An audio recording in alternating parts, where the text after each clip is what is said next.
Hi friends, welcome to my YouTube channel. ಎಲ್ಲರೂ ಹೇಗಿದ್ದೀರಾ? ಚೆನ್ನಾಗಿದ್ದೀರಾ?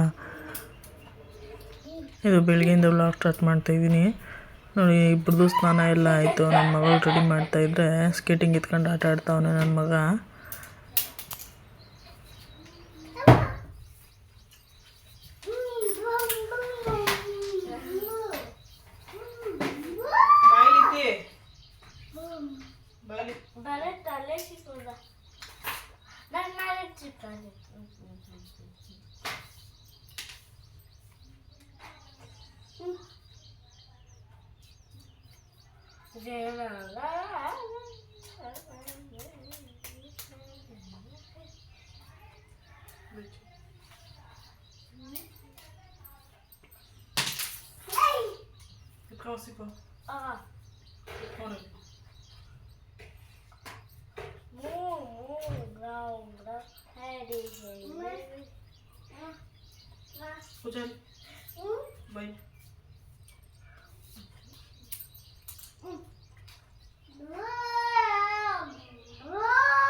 Kucha.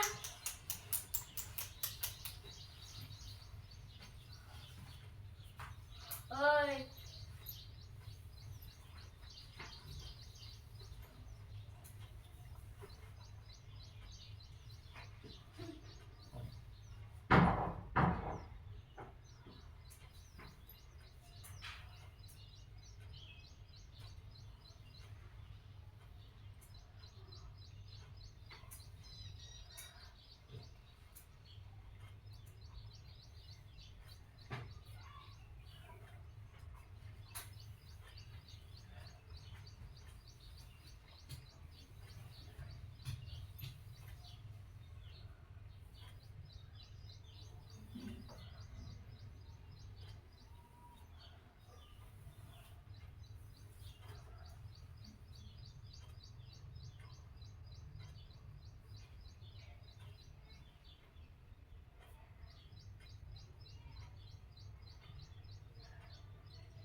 ಬೆಳಿಗ್ಗೆ ಒಂದು ರೆಸಿಪಿ ಮಾಡಿದ್ದೆ, ಬೆಂಡೆಕಾಯಿ ಆಲೂ ಗ್ರೇವಿ. ಅದನ್ನು ಹೇಗೆ ಮಾಡಿದ್ದೆ ಅಂತ ನೋಡ್ಕೊಂಬನ್ನಿ. ನೋಡಿ, ಇಲ್ಲಿ ಬೆಂಡೆಕಾಯಿ ಉದ್ದು ಕಟ್ ಮಾಡಿ ಇಟ್ಕೊಂಡಿದ್ದೀನಿ. ಆಲೂಗಡ್ಡೆನೂ ಅಷ್ಟೇ, ಸ್ವಲ್ಪ ನೋಡಿ ಉದ್ದುದ್ದಕ್ಕೆ ಕಟ್ ಮಾಡಿ ಇಟ್ಕೊಂಡಿದ್ದೀನಿ. ಒಂದು ಸ್ವಲ್ಪ 2 ಆಲೂಗಡ್ಡೆ ತೊಗೊಂಡಿದ್ದೀನಿ. ಬೆಂಡೆಕಾಯಿ ಒಂದು 1/4 kg ಇದೆ. ನೋಡಿ, ಇಲ್ಲಿ ಮಸಾಲೆ ರುಬ್ಕೊಳ್ಳೋಕ್ಕೆ ಅಂತ 1 ಈರುಳ್ಳಿ, 1 ಟೊಮೆಟೊ, 1 ಬೆಳ್ಳುಳ್ಳಿ, ಒಂದು ಸ್ವಲ್ಪ ಶುಂಠಿ, 2 ಚಕ್ಕೆ, 4 ಲವಂಗ ಮತ್ತು ಒಂದು ಸ್ವಲ್ಪ ಕೊಬ್ಬರಿ. ಇದಿಷ್ಟನ್ನು ರೆಡಿ ಮಾಡಿ ಇಟ್ಕೊಂಡಿದ್ದೀನಿ ಮಸಾಲೆಗೆ ಅಂತ. ನೋಡಿ, ಈ ಕಡೆ ಒಂದು ಬಾಣಲಿ ಇಟ್ಟು ಅದಕ್ಕೆ ಒಂದು ಸ್ವಲ್ಪ ಎಣ್ಣೆ ಹಾಕಿ ಬಿಸಿ ಆದಮೇಲೆ ಆಲೂಗಡ್ಡೆ ಕಟ್ ಮಾಡಿ ಇಟ್ಕೊಂಡಿದ್ದೀವಲ್ಲ ಅದನ್ನು ನೋಡಿ ಎಣ್ಣೆಲಿ ಹಾಕಿ ಫ್ರೈ ಮಾಡ್ಕೊಬೇಕು. ಎಲ್ಲನೂ ಒಂದೇ ಸಲ ಹಾಕ್ಕೊತಾ ಇದ್ದೀನಿ. ನಾನಿಲ್ಲಿ 3 ಆಲೂಗಡ್ಡೆ ತೊಗೊಂಡಿದ್ದೀನಿ, ಸಣ್ಣದು.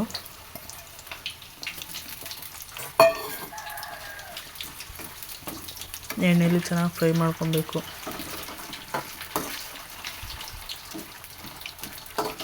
ಈ ಫ್ರೆಂಚ್ ಫ್ರೈಸ್ ಥರ ಫ್ರೈ ಮಾಡ್ಕೊಬೇಕು. ಸ್ವಲ್ಪ ಕ್ರಿಸ್ಪಿಯಾಗಿ ಆಗೋವರೆಗೂ ಫ್ರೈ ಮಾಡ್ಕೊಬೇಕು. ತಿರುಗಿಸ್ಕೊಂಡು ಫ್ರೈ ಮಾಡ್ಕೊಬೇಕು. ಒಂದು 10 ನಿಮಿಷ ಆದಮೇಲೆ ನೋಡಿ ಈ ಥರ ಆಗಿದೆ. ನೋಡಿ, ಚೆನ್ನಾಗಿ ಫ್ರೈ ಮಾಡ್ಕೊಂಡಾದ್ಮೇಲೆ ಒಂದು ತಟ್ಟೆಗೆ ಎತ್ತಿಟ್ಕೊತಾ ಇದ್ದೀನಿ.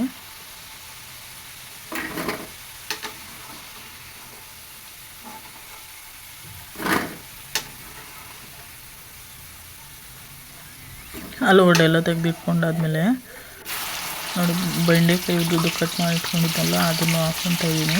ಇದು ಎಲ್ಲ ಫ್ರೈ ಮಾಡ್ಕೊಬೇಕು. ಬೆಂಡೆಕಾಯಿ ಫ್ರೈ ಆದಮೇಲೆ ಒಂದು ಸ್ವಲ್ಪ ಕಲರ್ ಚೇಂಜ್ ಆಗುತ್ತೆ, ಅಲ್ಲಿವರೆಗೂ ಫ್ರೈ ಮಾಡ್ಕೊಬೇಕು.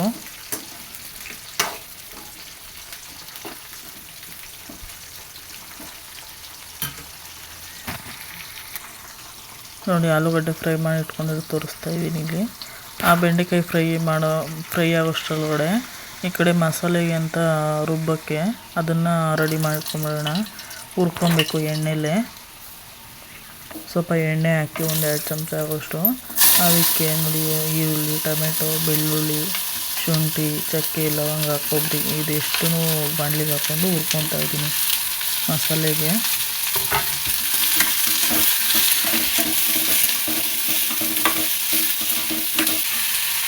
ಇದು ಸ್ವಲ್ಪ ಕಲರ್ ಚೇಂಜ್ ಆಗಬೇಕು, ಅಲ್ಲಿವರೆಗೂ ಹುರ್ಕೊಬೇಕು ಚೆನ್ನಾಗಿ. ನೋಡಿ, ಈ ಥರ ಕಲರ್ ಚೇಂಜ್ ಆಗುತ್ತೆ ಮಸಾಲೆ ಎಲ್ಲ.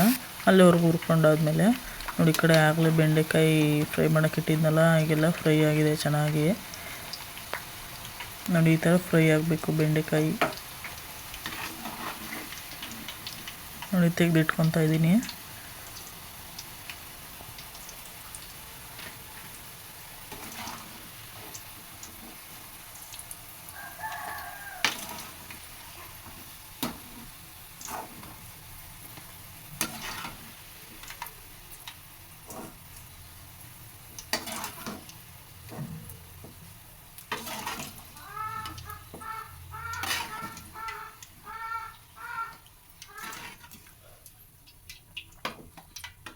ಬೆಂಡೆಕಾಯಿ ಎಲ್ಲ ತೆಗೆದಿಟ್ಟಾದ್ಮೇಲೆ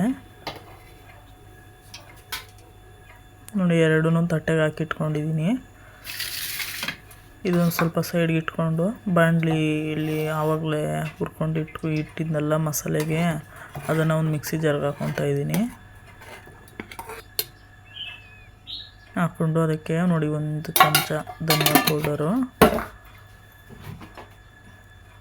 ಒಂದು ಅರ್ಧ ಚಮಚ ಆಗೋಷ್ಟು ಖಾರಕ್ಕೆ ಎಷ್ಟು ಬೇಕೋ ಅಷ್ಟು ಖಾರದ ಪುಡಿ ಹಾಕ್ಕೊತಾ ಇದ್ದೀನಿ. ಇದಿಷ್ಟನ್ನು ಹಾಕಿ ಒಂದು ಸ್ವಲ್ಪ ನೀರು ಹಾಕ್ಬಿಟ್ಟು ಚೆನ್ನಾಗಿ ರುಬ್ಕೊಬೇಕು ನುಣ್ಣಗೆ. ನೋಡಿ, ಈ ಥರ ರುಬ್ಬಿಟ್ಕೊಂಡಿದ್ದೀನಿ. ಆಗಲೇ ಬಾಣಲಿಲಿ ಎಣ್ಣೆ ಹಾಕಿ ಫ್ರೈ ಮಾಡ್ಕೊಂಡಿದ್ನಲ್ಲ, ಎಣ್ಣೆಲ್ಲ ಒಂದು ಸ್ವಲ್ಪ ತೆಗೆದಿಟ್ಟು ನೋಡಿ ಅದೇ ಬಾಣಲಿ ಇಟ್ಕೊಂಡು ಒಂದು ಸ್ವಲ್ಪ ಸಾಸಿವೆ ಹಾಕ್ತಾಯಿದ್ದೀನಿ ಒಗ್ಗರಣೆಗೆ.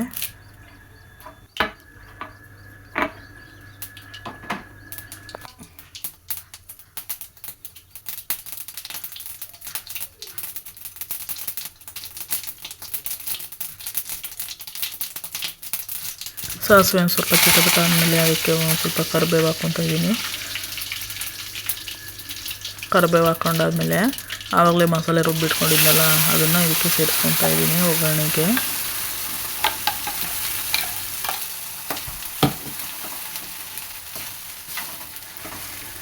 ಮಸಾಲೆ ಎಲ್ಲ ಹಾಕ್ಕೊಂಡಾದ್ಮೇಲೆ ಚೆನ್ನಾಗಿ ಮಿಕ್ಸ್ ಮಾಡ್ಕೊತಾ ಇದ್ದೀನಿ.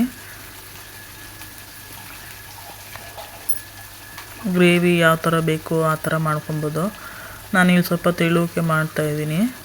ನೋಡಿ ಅಲ್ಲಿ ಎಷ್ಟು ಬೇಕೋ ಅಷ್ಟು ನೀರು ಹಾಕ್ಕೊತಾ ಇದ್ದೀನಿ. ನಿಮಗೆ ಜಾಸ್ತಿ ಗಟ್ಟಿಗಿರಬೇಕು ಗ್ರೇವಿ ಅಂದರೆ ಸ್ವಲ್ಪ ಕಮ್ಮಿ ಹಾಕ್ಕೊಡ್ರಿ ನೀರು. ನಾನಿಲ್ಲಿ ಸ್ವಲ್ಪ ತೆಳುವಕ್ಕೆ ಮಾಡ್ಕೊತಾ ಇದ್ದೀನಿ. ನೋಡಿ ಇಲ್ಲಿ ಆಗಲೇ ಫ್ರೈ ಮಾಡಿ ಇಟ್ಕೊಂಡಿದ್ವಲ್ಲ ಆಲೂಗಡ್ಡೆ ಮತ್ತು ಬೆಂಡೆಕಾಯಿ ಇದನ್ನು ಸೇರಿಸ್ಕೊತಾ ಇದ್ದೀನಿ. ಸೇರಿಸ್ಕೊಂಡು ಚೆನ್ನಾಗಿ ಮಿಕ್ಸ್ ಮಾಡ್ಕೊಬೇಕು.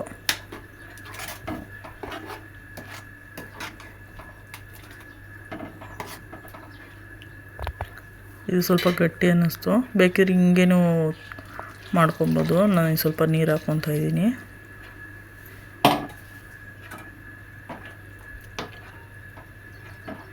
ಹಾಕ್ಕೊಂಡು ಮಿಕ್ಸ್ ಮಾಡ್ಕೊಂಡಾದ್ಮೇಲೆ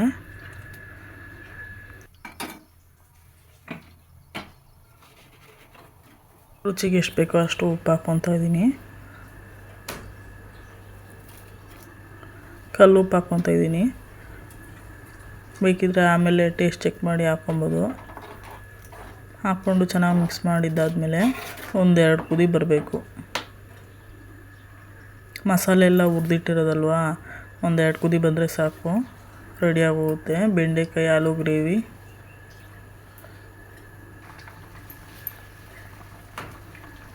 ನೋಡಿ ಈ ಥರ ಚೆನ್ನಾಗಿ ಕುದಿ ಬರಬೇಕು.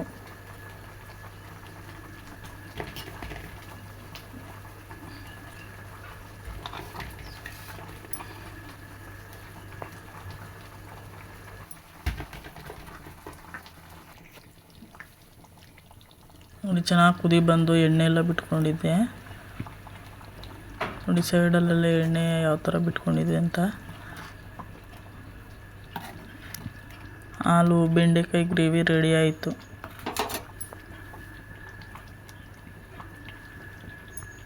ಗ್ಯಾಸ್ ಆಫ್ ಮಾಡ್ಕೊಂಡಾದ್ಮೇಲೆ ಕೊತ್ತಂಬರಿ ಸೊಪ್ಪು ಸ್ವಲ್ಪ ಹಾಕ್ಕೊತಾ ಇದ್ದೀನಿ. ಈ ವಿಡಿಯೋ ಸ್ವಲ್ಪನಾದರೂ ಇಷ್ಟ ಆಗಿದರೆ ಒಂದು ಲೈಕ್ ಮಾಡಿ, ಶೇರ್ ಮಾಡಿ, ಸಬ್ಸ್ಕ್ರೈಬ್ ಮಾಡಿ. ಈ ಗ್ರೇವಿನ ಒಂದ್ಸಲಿ ಟ್ರೈ ಮಾಡಿ ನೋಡಿ ಹೇಗೆ ಬಂದಿತ್ತು ಅಂತ ಕಮೆಂಟ್ ಮಾಡಿ ಹೇಳಿ. Please subscribe.